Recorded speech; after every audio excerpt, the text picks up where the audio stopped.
New Avengers के last episode के अंदर हमने देखा था कि डॉक्टर हॉरो और ऑसबॉर्न मिलकर आपस में एक डील कर लेते हैं। वही डील जो कि पहले उनकी द हुड से हुई थी और उसके बदले में व्रेकर से ये वादा करते हैं कि वो उनको न्यू एवेंजर्स तक का काम तमाम करके दे देंगे।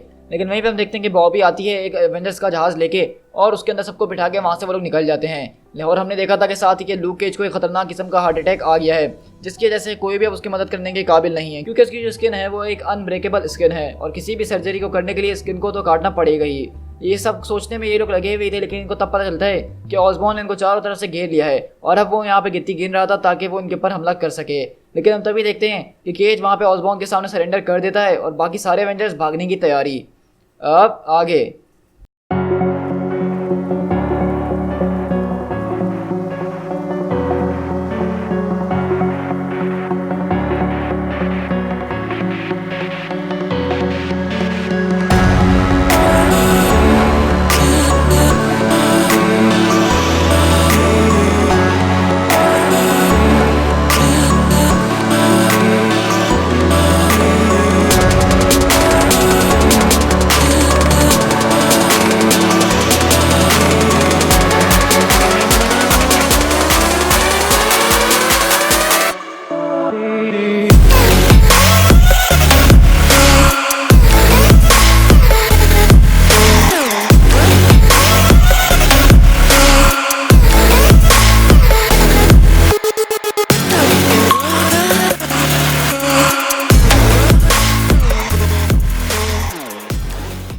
यहीं से ऑसबॉर्न बोलता है, hammer command, this is Osborn, हमारे पास केज कस्टडी के अंदर है। आई रिपीट, केज को हमने पकड़ लिया है।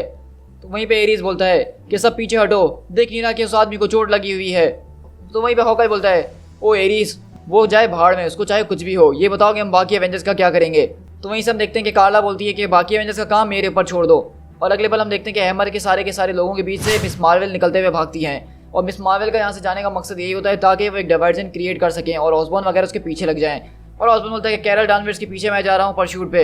तो वो कहती है कि मैं बैकअप पे आ रही हूँ, लेकिन वो बोलता है कि नहीं मूनस्टोन, तुम यहाँ पे पेरीमीटर को सिक्योर करो, बाकी का कोई भी एवेंजर्स इस बिल्डिंग से बाहर नहीं जाना चाहिए, चाहे कुछ भी हो जाए। तुम लोग को जो करना है उसकी तुम लोग को इजाजत है एवेंजर्स, तुम लोग के पास एग्जीक्यूशन प्रिविलेजेस भी हैं, जो चाहे करो, लेकिन उनको यहाँ से निकलने नहीं देना।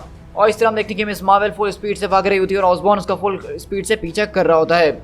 तो वहीं से ऑसबॉर्न को कहा जाता है कि मिस्टर ऑसबॉर्न, हम हैमर कंट्रोल से बात कर रहे हैं, हमारे मुताबिक आपको अपनी टीम के साथ रहना चाहिए क्योंकि आप ग्राउंड लीडर हैं। तो ऑसबॉर्न बोलते हैं कि नहीं, मैंने बस उसको पकड़ लिया है। और यहीं हम देखते हैं कि वो मिस मार्वल के बहुत ज़्यादा करीब पहुंच जाता है पकड़ने के लिए, लेकिन वहीं मिस मार्वल रुकती हैं, पीछे पलटती हैं और ऑसबॉर्न के मुंह पे एक जोरदार घूंसा मारती हैं। और अब देखते हैं कि ऑसबॉर्न एक ही पंच के अंदर मिस मार्वल के उड़ता हुआ एक समंदर के अंदर जाके गिरता है और मिस मार्वल पलटते हुए कहती है कि कभी अपनी टीम को बैटल के बीच में मत छोड़ के जाना। आई समझ में बात में? तुम्हें ये बात तब पता होती ना जब तुम्हें इस बारे में कुछ पता होता, तुम्हें इसका कोई एक्सपीरियंस नहीं है, इसीलिए तुम हमेशा फेल होते हो और तुम एक पागल आदमी हो।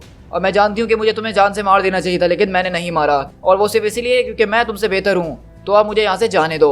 और इस तरह हम देखते हैं कि मिस मार्वल यहाँ से ऑसबॉर्न का काम तमाम सिर्फ एक ही पंच में करते हुए वहाँ से आगे निकल जाती हैं।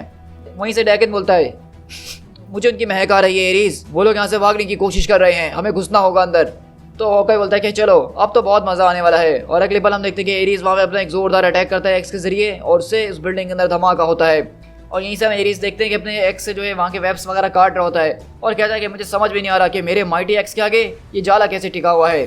डैकन बोलता है, इससे मुझे सिर्फ एक ही बात समझ में आ रही है और वो ये है कि स्पाइडरमैन जैसा इडियट वो अभी इसके अंदर ही मौजूद है। तो वैनम बोलता है कि फिर चलो जल्द से जल्द उसको काम तमाम करते हैं। तो कार्ला पूछती है कि बताओ डैकन, तुम्हारी नाक क्या कह रही है, वो लोग कौन से फ्लोर पे हो सकते हैं? कहती है उनमें से एक जो है वो 3rd फ्लोर के ऊपर है, बाकी सब जो है भागने की तैयारी कर रहे हैं। तो कार्ला बोलती है ठीक है, फिर मैं 3rd फ्लोर वाली को जाके देखती हूँ। और वहीं से देख के कार्ला अंदर घुसती है उन सबको पकड़ने के लिए, लेकिन वहाँ पे कोई और नहीं बल्कि नाइट नर्स बैठी होती है। और कार्ला उससे कुछ चीज़ें पूछने वगैरह की कोशिश कर रही होती है, उसको धमका रही होती है कि तुमने जो है यहाँ पे आके बहुत बड़ी गलती कर दी है, मैं जानती हूँ कि तुमने हमें चारों तरफ से घेर लिया है, लेकिन इससे कोई फर्क नहीं पड़ने वाला है। लूक को एक मेडिकल अटेंशन की ज़रूरत है और इसी वजह से उन लोगों ने तुम्हें उसको सौंपा है। और अगर यहाँ पे तुम मुझे हाथ लगाने की कोशिश भी करती हो तो जो कि मैं एक नर्स हूँ, तो मैं अपने सिविल राइट्स का इस्तेमाल करके तुम्हें तहस नहस कर दूंगी, तुम मेरा कुछ नहीं बिगाड़ सकती हो। तो वो पूछती है कार्ला, आखिरकार तुम हो कौन, मैं तो तुम्हारे बारे में कभी नहीं सुना। तो वो कहती है कि मैं हूँ नाइट नर्स। तो कार्ला पूछती है कि मुझे बताओ कि वो लोग कहाँ हैं। तो वो पूछती है कि कौन कहाँ है। और ये देख के कार्ला की बहुत ज़्यादा हट रही होती है। यहीं से हम डैकन, हॉकाई और वैनम के पास शिफ्ट होते हैं, जो कि डैकन उनको बताता है कि मुझे इनकी खुशबू यहाँ से आ रही है, वो लोग यहीं कहीं से भागे हैं और इसी तरह वो लोग उनका पीछा कर रहे होते हैं। लेकिन वहीं से ड्रैगन बोलता है कि सर एक मिनट, शोर नहीं करो, बिल्कुल खामोश, मुझे किसी चीज़ की खुशबू आ रही है, वो रहे वो। लेकिन अगले पल हम देखते हैं कि ड्रैगन के मुंह पे आके कैप्टन अमेरिका की शील्ड पड़ती है और इसी तरह हम देखते हैं कि वहाँ पे जेसिका ड्रू अपना वैनम ब्लास्ट इस्तेमाल करके वैनम के मुंह के अंदर डालती है और इस तरह हम देखते हैं कि हॉकाई उसके मुंह पे स्पाइडरमैन अपना वेब मारता है और वहीं पे कैप्टन अमेरिका नीचे लैंड करते हैं अपनी शील्ड पकड़ते हुए और कहते हैं अब हम यहाँ से आगे बढ़ेंगे।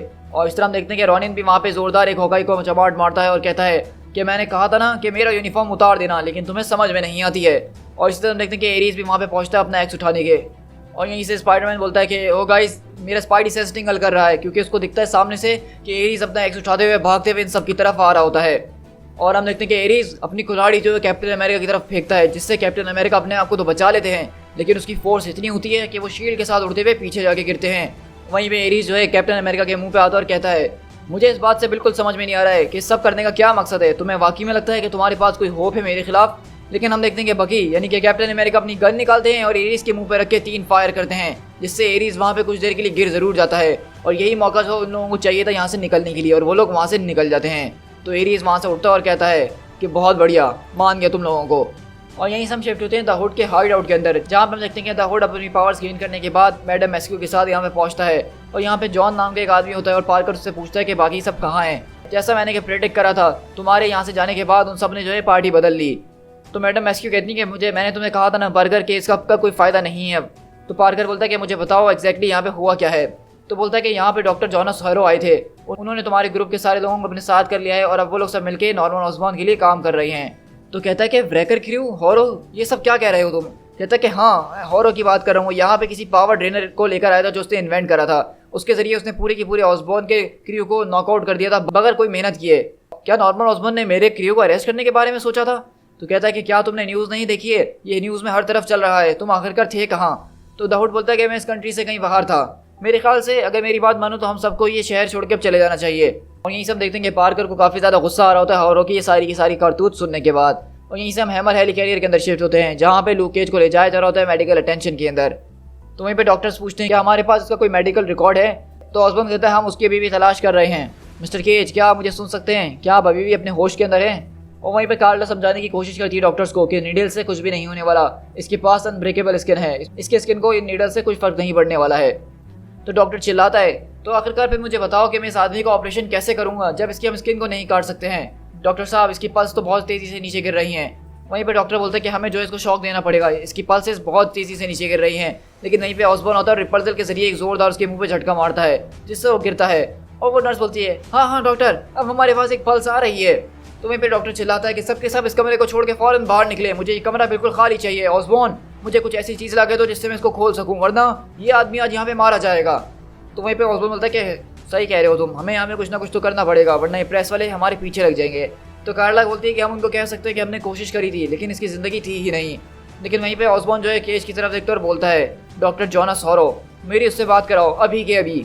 और इस तरह हम देखते हैं कि एवेंजर्स जो हैं अपने हाइड आउट के अंदर यहाँ पे वापसी पहुँचते हैं जेसिका जोन्स के पास, और वो पूछती है तो बताओ सब कैसा रहा। लेकिन यहाँ सबकी शक्लें उतरते हुए देख के जेसिका जोन्स समझ जाती है कि कुछ ना कुछ गड़बड़ ज़रूर है, और वो पूछती है कि ये बताओ कि लूक कहाँ है। तो मिस मार्वल यहाँ पे जो है थोड़ी बहुत बात करने की कोशिश कर रही होती हैं, लेकिन हम देखते हैं कि इससे पहले कि वो कुछ कहें वो समझ जाती है जेसिका, और वो इस बिल्डिंग से उड़ते हुए जाती है लूक को ढूंढने के लिए। और मिस मार्वल उसके पीछे जाती है कि जेसिका रुक जाओ प्लीज़, स्टॉप इट, वो तुम्हें जान से मार डालेंगे, क्योंकि वो एवेंजर्स टावर की तरफ जा रही होती है। तो जेसिका बोलती है कि तुम्हारी इतनी हिम्मत कि तुम मेरे हस्बैंड को वहाँ पे छोड़कर आ गई, तुमने उनको ले जाने कैसे दिया? तो मिस मार्वल समझाती हैं कि देखो उसको चोट लगी थी, वो हर्ट था, हम उसकी किसी भी तरीके से मदद नहीं कर सकते थे, और वो हम नहीं करते तो वो जान से मारा जाता। क्या तुम मुझे सुन रही हो? वो मारा जाता, इसलिए हमें ये सब करना पड़ा ताकि ऑसबॉर्न उसको ठीक कर सके। हमारे पास सिर्फ ये एक आखिरी उम्मीद है। तो वहीं पे जो है जेसिका काफ़ी रोने शुरू हो जाती है और कहती है कि ओ गॉड, नहीं नहीं ऐसा नहीं हो सकता। तो वहीं पे मिस मार्वल बोलती हैं कि जेसिका मेरी बात का विश्वास करो, मेरे पास एक प्लान है, हम उसको वापसी लेकर ही आएंगे।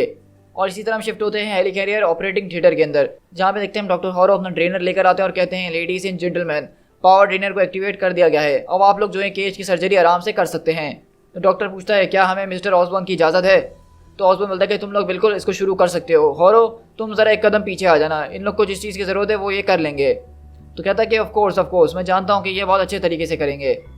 तो वहीं से हम देखते हैं कि ऑसबॉर्न वगैरह बाहर खड़े हुए सारा का सारा ऑपरेशन देख रहे होते हैं जो कि ये डॉक्टर्स कर रहे होते हैं। और हॉकाई बोलता है देखो तुम्हें मुझे जो कहना कह सकते हो, लेकिन मुझे ये बात समझ में नहीं आ रही है कि तुम केज को यहाँ पे लिटा के ठीक क्यों कर रहे हो। और चलो मान लिया कि तुमने इसको ठीक कर दिया, उसके बाद क्या करोगे, इसको जेल में डाल दोगे।